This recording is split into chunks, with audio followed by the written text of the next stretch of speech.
सतनाम बंदगी साहेब, सतनाम बंदगी साहेब, सतनाम बंदगी साहेब। हे प्रिय सज्जनों, सत्य पुरुष कबीर कहते हैं, अगम भोम अविगत है, कोई कोई विरला पाए। अगम भोम अविगत है, कोई कोई विरला पाए। सार शब्द की करे स्मरण, सो परम पद पाए। हे प्रिय सज्जनों, अविगत भौम जो है, अविगत देश है, बहुत ही वहां पे दुर्लभ जाना है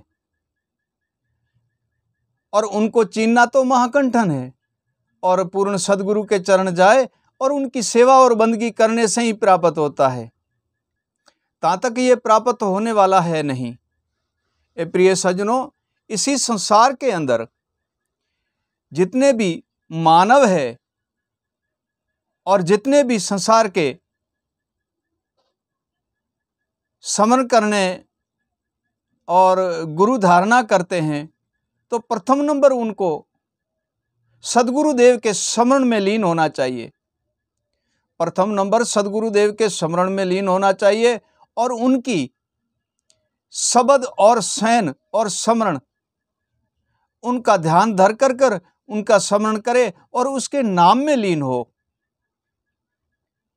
ए प्रिय सज्जनों, हम जमीन के अंदर बीज बोते हैं, जमीन हरी नहीं होती है तो बीज उगता नहीं है, और जब जमीन हरी होती है तब वह बीज 10 दिन के बाहर 15 दिन के बाद में बाहर आता है। 10 या 15 दिन लग जाते हैं उसी बीज को बाहर आने में, और बड़े होने में कई समय लगता है और फल देने में उससे ही अधिक समय लगता है। ए प्रिय सज्जनों, ये सदगुरुदेव का अविगत ज्ञान है, हर एक के बस की बात नहीं है।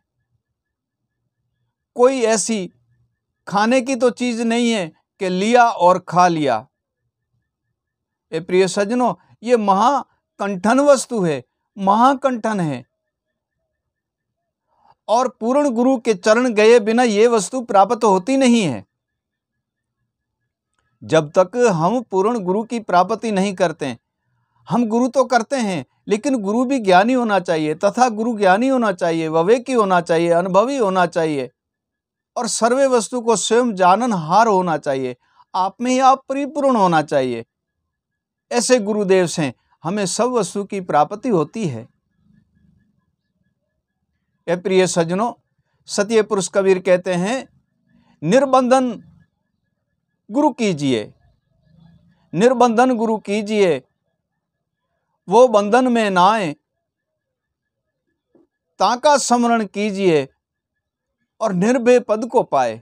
ए प्रिय सज्जनों, निर्बंधन वो गुरु है जिसके पास जाति नहीं है, पाति नहीं है, वर्ण नहीं है, विचारा नहीं है, ऊंच नीच भेदभाव कुछ भी नहीं है, उसे कहते हैं निर्बंध। और जाति पाति भेदभाव वर्णावरणी बनाने वाला वह निर्बंध नहीं है, वो बंधन के अंदर है। उससे जिज्ञासु बंधन संसार का नहीं मिटता है, तो जीव का बंधन वो कैसे मिटा सकता? नहीं मिट रह सकता वो बंधन। उससे संसार का बंधन नहीं मिटता है तो यम के बंधन से वो मुक्त कैसे करेगा? नहीं कर सकता। क्यों कि संत के पास तो ऊंच नीच जाति पाति भेदभाव वर्णावरणी और पथापथी कुछ भी नहीं है, और जो भी उनके चरण में आते हैं उनको स्वयं उपदेश करते हैं, उसको स्वयं वह ज्ञान की प्राप्ति कराते हैं और उसको विवेक और अनुभव की प्राप्ति कराता है। ये सदगुरु का उपकार है। हे प्रिय सज्जनों, यह सदगुरु का उपकार है, और जब तक ऐसे पूर्ण गुरु नहीं मिलता है ता तक जीव का कोई कल्याण का उपाय है नहीं, ता तक जीव के कल्याण का उपाय है नहीं। और शिष्य की बात रही, साहिब कबीर कहते हैं, सथूल शिष्य ना होत है, मन को शिष्य बनाए। सत्य पुरुष कबीर कहते हैं, सथूल शिष्य ना होत है, मन को शिष्य बनाए, सार शब्द अज्ञात का और परम तत्व पद पाए। हे प्रिय सज्जनों, ये सथूल ये शिष्य नहीं बनता है। मन शिष्य बनता है, त्यागी भी मन बनता है, वनवासी भी मन बनता है, सन्यास भी मन बनता है और वैरागी भी मन बनता है। और वह सार शब्द और गुरु सैन को और गुरु शब्द को चीन करके और परम तत्व पद की प्राप्ति करता है। प्रिय सज्जनों, ऐसे ज्ञानी गुरु बिना इस स्थूल का कोई उपाय नहीं है, कोई कल्याण नहीं है और कोई भी कल्याण हो नहीं सकता। संसार क्यों भूल रही है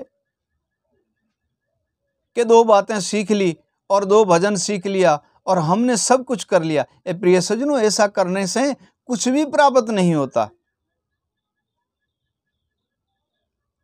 जैसे साहिब कबीर कहते हैं, स्मरण कर गुरुदेव का तन मन से लौं लाए।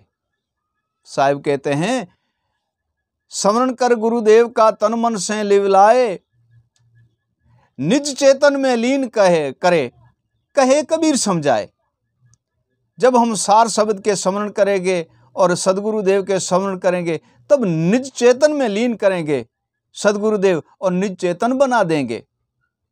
और भविष्य के जितने भी अंधकार है, जितने भी अशुभ वृत्तियां हैं, अशुभ सोच और काम है, सर्वे मिटा करके हमें पारस बना देंगे। और वह सदगुरुदेव ऐसा दीन दयालु है कि आप तो पारस है ही, परंतु उनके रास्ते पे जो चलता है तथा उनको भी पारस बना देता है। सदगुरुदेव उनको भी पारस बना देता है। ये सदगुरु में इतनी शक्ति है, इतनी कला है और इतना विवेक है और इतना ही उसमें शब्द और स्वयं आप में आप परिपूर्ण वह सदगुरुदेव है। जैसे साहिब कबीर कहा है, पार्श और गुरु में बड़ा ही अंतर जान। पार्श और गुरु में बड़ा ही अंतर जान, पार्श लोहे से कंचन करे, गुरु करे आप समान। पार्श कितनी लोहे से घिस लो, वो सोना तो बना सकती है, कंचन तो बना सकती है, अपने समान वह पार्श नहीं बना सकती, क्योंकि वह पार्श बनाने का गुण पार्श के पास है नहीं। और सदगुरुदेव ऐसा है कि उसके सैन, गुरु के शब्द, गुरु के विवेक, गुरु के ज्ञान और गुरु की सैन और उनके ध्यान और स्मरण करेंगे और उनका भजन कमाएंगे तो स्वयं आप जैसा ही संत बनाकर बिठा देगा और अपने जैसी शक्ति और कला उसमें भर देगा। तब कहा है साहिब कबीर ने, संत और पार्श में बड़ा, गुरु और पार्श में बड़ा ही अंतर जान, पार्श लोहे से कंचन करे, गुरु करे आप समान। सदगुरुदेव स्वयं अपने समान ही संत बना देता है, अपने समान ही विवेक की ज्ञानी बना देता है, अपने समान ही अनुभवी और परम तत्व को चीनने का वह रास्ता बता देता है। हे प्रिय सज्जनों, सदगुरुदेव स्वयं में वह शक्ति है, उसमें वो कला है और वह उसमें सिद्ध भाव है और वो उसमें सिद्ध शक्ति है जो आप में आप परिपूर्ण है। जिसके ऊपर हाथ रखता है तो सर्वे बंधन से मुक्त कर देते हैं। जिस पे वह हाथ रखते हैं वह सर्वे बंधन से मुक्त हो जाता है। साहिब कबीर कहते हैं,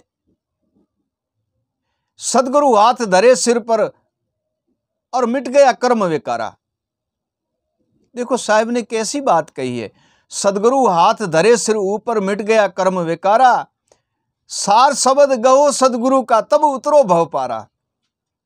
हे प्रिय सज्जनों, जब तक हम सदगुरु के चरण नहीं जाएंगे और सदगुरु हमारे सर पर हाथ नहीं रखेंगे और हम सार शब्द के में लीन नहीं होंगे और उनके भजन और स्मरण में नहीं लीन होंगे तो भव पार उतर नहीं सकते। और उनमें लीन हो गए गुरु शब्द और विवेक में तो हम भव सागर के बंधन से भी मुक्त है और भव से पार भी हो जाएंगे। कारण है, कोई कहते हैं हमने गुरु कर लिया है और गुरु हमारा अनुभवी और विवेकी है और वो हमारे यम से जीव छुड़ा करके और बंधन से मुक्त करता है, परंतु ऐसा है नहीं। सदगुरु देव के बताए हुए रास्ते पर जब तक हम नहीं चलेंगे तब तक नहीं हो सकता है। क्यों कि सदगुरु देव तो स्वयं आप में आप परिपूर्ण अनुभवी और विवेकी ज्ञानी हैं और वह परिपूर्ण भरपूर है, परंतु गुरु की कमाई गुरु के ही पास रहेगी और शिष्य उनके बताए हुए रास्ते पर जब तक नहीं चलेगा तब तक शिष्य का कल्याण होने वाला है नहीं। जब तक गुरु के बताए हुए रास्ते पर, उनके शब्द पर, उनकी शयन पर, उनके विवेक पर, उनके ज्ञान पर और उनके भजन और स्मरण किए बिना कभी कल्याण नहीं होता। कितना ही गुरु ज्ञानी हो, कितना ही आप में परिपूर्ण, स्वयं आप में परिपूर्ण हो, परंतु गुरु क्या कर सकता है कि वह शिष्य उसी रास्ते पे नहीं आता तो गुरु कर ही क्या सकता है? गुरु कुछ भी नहीं कर सकते फिर तो। और गुरु के बताए हुए पर रास्ते चलेंगे तो सदगुरु देव इसी भवसागर के बंधन से मुक्त कर देगा और परम पद में लीन कर देंगे। सत्य पुरुष कबीर कहते हैं, गुरु बताया रास्ता सो अविगत को जाए। गुरु बताया रास्ता सो अविगत को जाए, जो चले चाल सदगुरु देव के नाम की वह परम पद पाए। ये प्रिय सज्जनों, जो गुरुदेव ने हमें रास्ता बताया उसी रास्ते पे चलना चाहिए और सदगुरु देव ने जो चाल हमें सतनाम की दी है और सार शब्द की दी है उस पर जाएंगे तो परम पद की प्राप्ति होगी और परम पद के आत्मा तत्व को चीन के परम तत्व में लीन परम पद की प्राप्ति करेंगे और करेंगे नहीं तो होगा नहीं। प्रिय सज्जनों, करेंगे नहीं तो होगा नहीं। कारण इसका क्या है कि ऐसे समझ लो कि एक संसार की बात बताते हैं। किसी जमींदार की जमीन है और हम उसके पास एक भाग या दो भाग पे हम जाकर के उसी खेती करते हैं। हम खेती में काम करेंगे नहीं, हल चलाएंगे नहीं, बीज बोएंगे नहीं, पानी देंगे नहीं, उसकी पालन पोषण करेंगे नहीं, तो फसल और फल हमें कहाँ से मिलेगा? नहीं मिलेगा। परंतु जमींदार के तो पास इतना दौलत और पैसा है कि वो तो सब कुछ खा और पी सकता है और सुख से रह सकता है, लेकिन जो खेत हमें दिया उसी खेत में कमाएंगे नहीं तो हमें क्या प्राप्ति होंगी?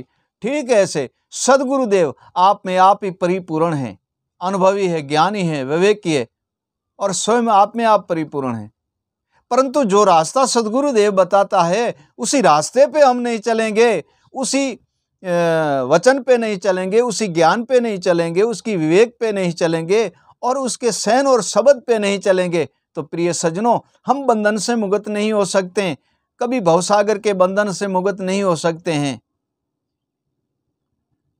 कितना भी सदगुरु परिपूर्ण है, परंतु गुरु क्या कर सकता है? कुछ भी नहीं कर सकता। उनकी बताए हुए रास्ते पे हम चलते नहीं तो सदगुरु देव का तो कोई दोष है नहीं। हम चलेंगे तब उसी वस्तु को प्राप्त करेंगे। सदगुरु मोरा खेवटिया और खींचे सबकी नाव। भवसागर के अंदर समुद्र में भी जहाज चलते हैं, नदी के अंदर नाव चलती है, परंतु ये भवसागर बड़ा, एक समुद्र से बड़ा यह संसार भवसागर है। इसके अंदर नाम रूपी नाव सदगुरु लेके चलता है और में किसकी शक्ति नहीं है, ये सदगुरु ही चलता है। सदगुरु मोरा खेवटिया खींचे सबकी नाव, पार उतारे जीव को और दे दे अपनी छांव। ये प्रिय सज्जनों, सर्वे जीवों को पार उतारते हैं जो उनकी नाव में चढ़ते हैं। नाव का कारण है जो उसका स्मरण करते हैं, ध्यान करते हैं, भक्ति करते हैं और उसके शब्द की स्मरण करते हैं, उसको पार उतार देता है। और जो नहीं चढ़ता है उनके नाम में तो कैसे उतरेगा? जो उनकी नाम में चढ़ता है उसको अपने चरण कमल की छाया से उसे पार उतार देता है और भवसागर के बंधन से मुक्त कर देता है। प्रिय सज्जनों, भवसागर के बंधन से मुक्त कर देता है और निर्बंधन कर देता है। ये सदगुरु की शयन और शब्द है और कोई दोष माता पिता का बता रहे हैं, कोई संत का बता रहे हैं, कोई ईश्वर का बता रहे हैं दोष, और कोई गुरुदेव का दोष बता रहे हैं। नहीं, किसका ही दोष नहीं है, ये दोष हमारा है। माता पिता भी हमें सिद्ध रास्ते की बताएंगे, वह भी कहीं ऐसा नहीं बताएंगे कि ये मेरा बच्चा भटक जाए, मेरा बेटा भटक जाए। नहीं, संत भी ये नहीं बताएगा कि ये संसार भटक जाए। नहीं, संत भी सीधा रास्ता बताएगा, स्वयं सदगुरुदेव भी सीधा रास्ता बताएंगे। और जब तक हम इनके रास्तों पे चलते नहीं हैं तो दोष इनका नहीं है प्रिय सज्जनों, दोष हमारा है। और जब हम ज्ञान, विवेक, वैराग, अनुभव और गुरु सैन, गुरु शब्द, गुरु वाणी, गुरु भजन इनमें लीन होकर के और अपने आत्मा से, जैसे सथुल सेन आत्मा से प्रेम करते हैं, ऐसे वैराग और प्रेम से इनके नाम जपेंगे और इनका स्मरण करेंगे, तब तो सर्वे बंधन से मुक्त हो जाएंगे और निर्बंधन निरेकार का दर्शन होगा और आत्मा के अंदर परमात्मा का दर्शन होगा। ये सदगुरु का ऐसा उपकारा है प्रिय सज्जनों, जो सर्वे बंधन से मुक्त करके और परम पद की प्राप्ति कराता है।